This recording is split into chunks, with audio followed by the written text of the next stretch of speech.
آمینہ کے لاڈلے سے دریافت کیا گیا، یا رسول اللہ قربانی کیا ہے؟ سرور کائنات صلی اللہ علیہ وسلم نے فرمایا قربانی تمہارے ابا حضرت ابراہیم علیہ السلام کی سنت ہے، اور جو بندہ قربانی کرتا ہے اللہ انہیں ہر بال کے بدلے نیکی عطا فرماتا ہے۔ توجہ فرمائیں قربانی کیا ہے اور قربانی کس پر واجب ہے؟ جس وقت جانور کو ذبح کیا جاتا ہے اس کے جسم سے نکلنے والے خون کے قطرے کا مقام کیا ہے؟ سرور کائنات صلی اللہ علیہ وسلم نے فرمایا جب جانور کو ذبح کیا جاتا ہے اس کے جسم سے نکلنے والے خون کے قطرے کو زمین پر گرنے سے پہلے اللہ قربانی کرنے والے کی مغفرت فرما دیتا ہے۔ پہلے قربانی کس پر واجب ہے؟ کون شخص قربانی کر سکتا ہے؟ قربانی ہر صاحب نصاب پر واجب ہے، اور یہاں پر ایک پوائنٹ کی بات یاد رکھیں، نصاب سے مراد زکوٰۃ والا نصاب نہیں ہے، بلکہ قربانی اور زکوٰۃ کے نصاب ہونے میں فرق یہ ہے کہ قربانی اور زکوٰۃ کے نصاب کو اگر آپ واضح کریں گے تو آپ کو پتہ چل جائے گا کہ زکوٰۃ کے مال کے نصاب ہونے میں فرق یہ ہے کہ زکوٰۃ کے لیے اتنے مال کے ساتھ ساتھ اس پر ایک سال کا گزرنا ضروری ہے۔ اگر ایک دن بھی باقی رہ گیا سال کے پورا ہونے میں تو اس شخص پر زکوٰۃ واجب نہیں ہوگی۔ اس کے برعکس قربانی کا مسئلہ یہ ہے کہ اگر ایام قربانی یعنی 10، 11، 12 یہ 3 دن ہیں، اگر کوئی شخص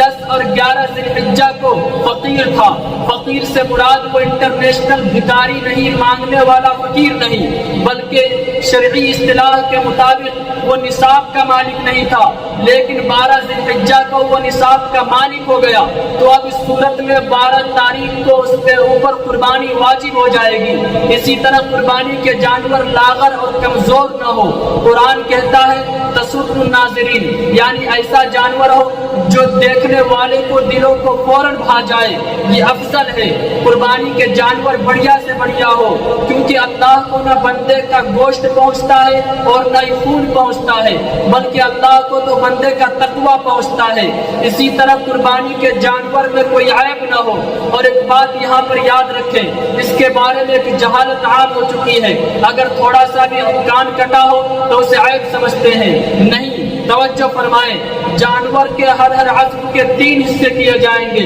اور اس میں سے اگر ایک حصہ عیب نکل جائے تو وہ عیب میں شامل ہوگا۔ اسی طرح اگر بکرے کی قربانی کر رہا ہے تو 1 سال کا ہونا ضروری ہے، گائے بیل بھینس کی کر رہا ہے تو 2 سال کا ہونا ضروری ہے، اگر اونٹ کی کر رہا ہے تو 5 سال کا ہونا ضروری ہے۔ اسی طرح اگر کسی گھر میں بہت سارے لوگ، کئی لوگ صاحب نصاب ہیں تو اس سب پر الگ الگ قربانی واجب ہے۔ ایسا نہیں ہے اگر ان میں سے کوئی یہ کہہ دے پچھلے سال تو میں نے اپنی طرف سے قربانی کیا تھا، اس سال میں اپنے ابو یا امی کی طرف سے کر دوں، یہ اس کے لیے جائز نہیں ہے۔ اگر ہے مال اس کے پاس تو اس کی طرف سے بھی کرے، لیکن اگر وہ صاحب نصاب ہے تو سب سے پہلے اس کو اپنی طرف سے قربانی کرنی پڑے گی، اس کے اوپر واجب ہے۔ اسی طرح اور ایک بات یاد رکھیں، قربانی کے جانور میں اگر بکرا ہے تو اس میں 1 حصہ ہے، اور اگر بڑے جانور ہے تو اس میں 7 حصہ ہی ہو سکتا ہے، 8 حصہ نہیں ہو سکتا۔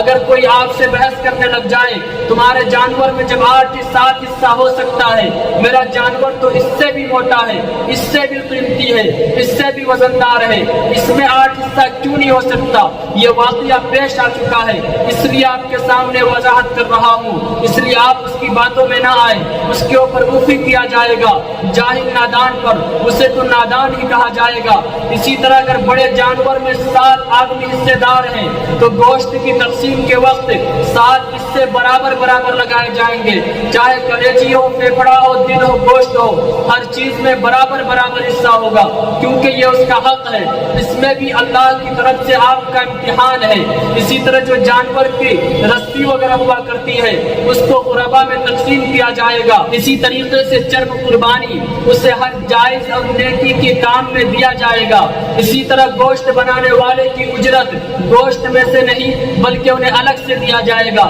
اس لیے کہ حضور نے جب قربانی کی تو حضرت علی سے فرمایا علی قربانی کا گوشت جو بنائے گا اس کو مزدوری گوشت میں سے نہیں دینا بلکہ میں اسے الگ سے دوں گا۔ اسی طرح جب قربانی کا گوشت گھر آ جائے تو اب اس کے 3 حصے لگائے جائیں گے۔ ایک حصہ غربا مساکین میں تقسیم کیا جائے گا، ایک حصہ رشتہ داروں میں تقسیم کیا جائے گا، ایک حصہ اپنے کھانے کے لیے رکھیں۔ اور یہاں پر ایک بات یاد رکھیں، جب قربانی کے جانور کے گوشت آپ کے گھر میں آ جائے، بہت سارے لوگ بڑے کے جانور کے گوشت کھانے کے عادی نہیں ہوا کرتے ہیں، میں ان سے گزارش کروں گا آپ اس میں سے کچھ حصہ ضرور کھائیں، کیونکہ یہ اللہ کی طرف سے آپ کی مہمان نوازی ہے۔ اللہ رب العزت وذوالجلال ہم سب کو کہنے سننے سے زیادہ عمل کی توفیق عطا فرمائے۔ وما علینا الا